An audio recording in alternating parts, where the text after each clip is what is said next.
આકાશવાણી અમદાવાદ વડોદરા પ્રાદેશિક સમાચાર નિકિતા શાહ વાંચે છે. સૌપ્રથમ મુખ્ય સમાચાર. મુખ્યમંત્રી ભૂપેન્દ્ર પટેલ આજે વડોદરા જિલ્લા મહાનગરપાલિકા અને વુડાના અંદાજિત 865 કરોડ રૂપિયાના વિવિધ વિકાસ કાર્યોનું લોકાર્પણ ખાતમુહૂર્ત કરશે. મુખ્યમંત્રી ભૂપેન્દ્ર પટેલ આજે ગાંધીનગર ખાતે રાજ્ય સરકારના વિવિધ વિભાગોમાં પસંદગી પામેલા ઉમેદવારોને નિમણૂક પત્ર એનાયત કરશે. ભારતીય જનતા પાર્ટીએ લોકસભા ચૂંટણી 2024 માટે ગુજરાતની લોકસભાની 15 બેઠકો માટેના ઉમેદવારોના નામની ગઈકાલે જાહેરાત કરી છે.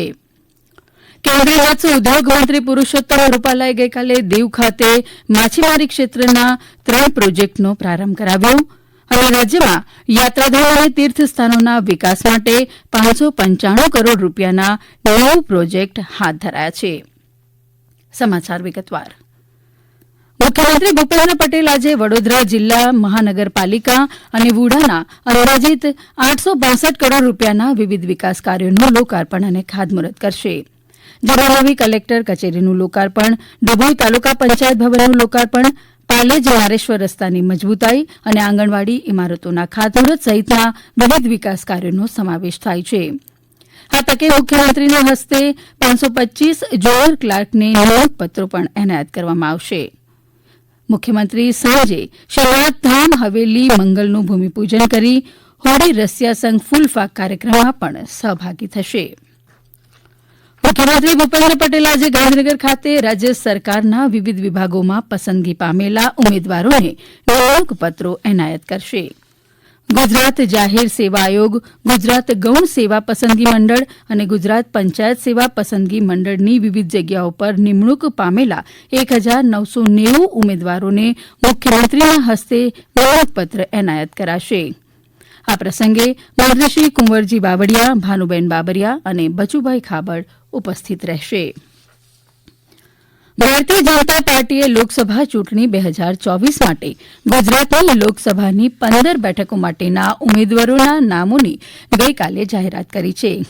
જેમાં ગાંધીનગર બેઠક પર અમિત શાહ, રાજકોટમાં પુરૂષોત્તમ રૂપાલા, જામનગરમાં પૂનમબેન માડમ, પોરબંદરમાં મનસુખભાઈ માંડવિયા, ખેડામાં દેવસિંહ ચૌહાણ, કચ્છમાં વિનોદ ચાવડા, બનાસકાંઠામાં રેખાબેન ચૌધરી, અમદાવાદ પશ્ચિમમાં દિનેશ મકવાણા, પાટણમાં ભરતસિંહ ડાભી, આણંદમાં હિતેશ પટેલ, પંચમહાલમાં રાજપાલસિંહ જાદવ, દાહોદમાં જસવંતસિંહ ભાભોર અને ભરૂચમાં મનસુખભાઈ વસાવા, બારડોલીમાં પ્રભુભાઈ વસાવાના નામોની જાહેરાત કરવામાં આવી છે.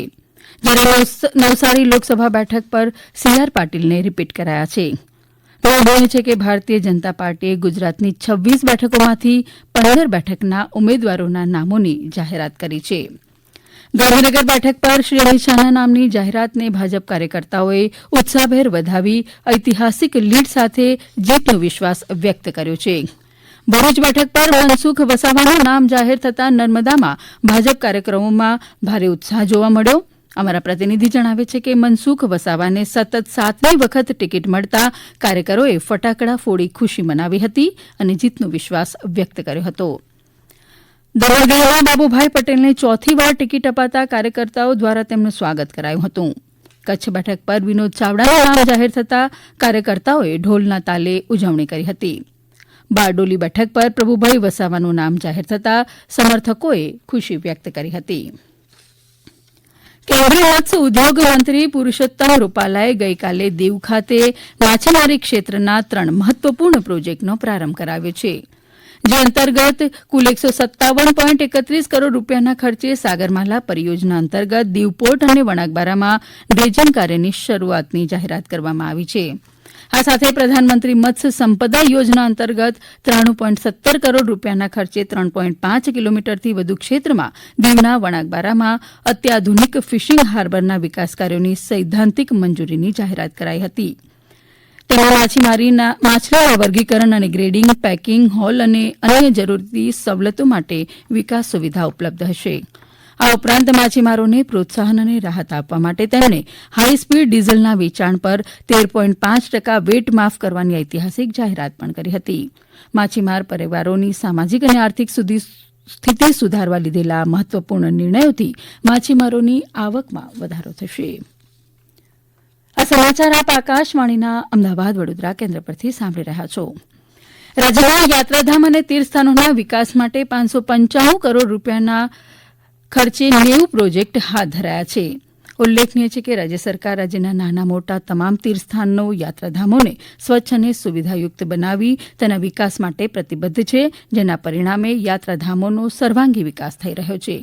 ગુજરાત પવિત્ર ધામ વિકાસ બોર્ડના સચિવ શ્રી આર રાવલે આ અંગે માહિતી આપતા કહ્યું કે બોર્ડ દ્વારા હાલ 595 કરોડ રૂપિયાના ખર્ચે 90 પ્રોજેક્ટ હાથ ધરાયા છે, જે પૈકી 46 પ્રોજેક્ટ પ્રગતિ હેઠળ છે, જ્યારે 44 પ્રોજેક્ટ આયોજનના તબક્કે છે. મુખ્ય પ્રોજેક્ટ અંગે વાત કરતા તેમણે જણાવ્યું કે પાવાગઢમાં વાંચી રોડ, ચાંપાનેર અને વડા તળાવ ખાતે 63 કરોડના કામો પ્રગતિ હેઠળ છે. અંબાજીમાં 12 કરોડના ખર્ચે માં અંબાની 80 ફૂટની પ્રતિમા મૂકવાની કામગીરી આયોજન હેઠળ છે. બહુચરાજી મંદિરના પુનઃનિર્માણ તેમજ શિખરની ઊંચાઈ વધારવાના કાર્યો હાથ ધરાયા છે. દેવભૂમિ દ્વારકા કોરિડોર બનાવવાની કાર્યવાહી પ્રગતિમાં છે. આ સાથે કચ્છમાં માતાના મઢ, નારાયણ સરોવર, માધવપુર ખાતેના શ્રીકૃષ્ણ રૂક્ષ્મણી યાત્રાધામ ખાતે વિકાસ કાર્યો ચાલી રહ્યા છે. તમામ યાત્રાધામોને સ્વચ્છ, સુઘડ, પ્લાસ્ટિક મુક્ત અને ગ્રીન બનાવવાનું આયોજન પણ હાથ ધરાયું છે.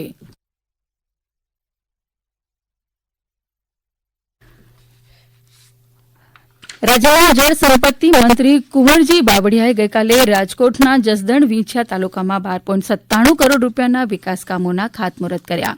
આ કામોમાં સિંચાઈ અને રસ્તાની કામગીરીના કામોનો સમાવેશ થાય છે. શ્રી બાવળિયાની અધ્યક્ષતામાં યોજાયેલા કાર્યક્રમમાં તેમણે વિંછિયા તાલુકાના 712.82 લાખ રૂપિયાના તથા જસદણ તાલુકાના 584.46 લાખ રૂપિયાના વિકાસ કામોનું ખાતમુહૂર્ત કર્યું હતું. અમરેલી જિલ્લામાં વાડિયા વિસ્તારમાં 6 કરોડ રૂપિયાના ખર્ચે ગ્રામ્ય વિસ્તારના 2 માર્ગોનું કૌશિક વેકરિયાના હસ્તે ખાતમુહૂર્ત કરાયું હતું. વડિયા કુકાવાવમાં ગ્રામીણ વિસ્તારોને જોડતા રસ્તાઓ બિસ્માર બનતા સ્થાનિક લોકોની રજૂઆતથી શ્રી વેકરિયાએ રાજ્યમાં રજૂઆત કરી હતી. આ રજૂઆત બાદ ખડખડ ગામથી ખજુરા, પીપળિયા અને વાવડી રોડથી બાદલપુર સુધીના રસ્તાઓ મંજૂર થયા હતા. આગામી લોકસભા ચૂંટણી અન્વયે ગઈકાલે પંચમહાલ જિલ્લા ચૂંટણી અધિકારી અને કલેક્ટર આશિષ કુમારના અધ્યક્ષસ્થાને ચૂંટણી નોડલ અધિકારીઓની એક સમીક્ષા બેઠક યોજાઈ હતી. બેઠકમાં જિલ્લા ચૂંટણી અધિકારીએ ચૂંટણી કામગીરી અંગે માર્ગદર્શન આપતા વિવિધ મુદ્દે ચર્ચાઓ કરી હતી અને તમામ નોડલ અધિકારીઓને માઇક્રો પ્લાનિંગ બનાવી ચૂંટણી સંબંધિત પૂર્વ તૈયારીઓને પૂર્ણ કરવા સૂચનો આપ્યા હતા. મહેસાણા જિલ્લામાં કેન્દ્ર સરકારની યોજનાઓ છેવાડાના લોકો સુધી પહોંચાડવા માટે સરકાર કામ કરી રહી છે, ત્યારે પ્રધાનમંત્રી આવાસ યોજનાનો લાભાર્થીઓને લાભ મળી રહ્યો છે. લોકોને ઘર મળી રહ્યું છે. લાભાર્થીઓ સરકારનો આભાર માની રહ્યા છે. સાંભળીએ લાભાર્થીનો પ્રતિભાવ.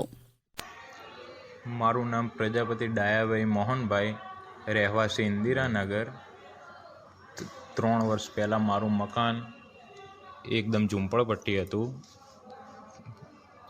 એમાં વરસાદનું પાણી પડતું હતું, રહેવા માટે સારું છત નથી, બહુ તકલીફો પડતી હતી, જેના કારણે સરખી રીતના રહેવાસ થઈ શકતો નહોતો.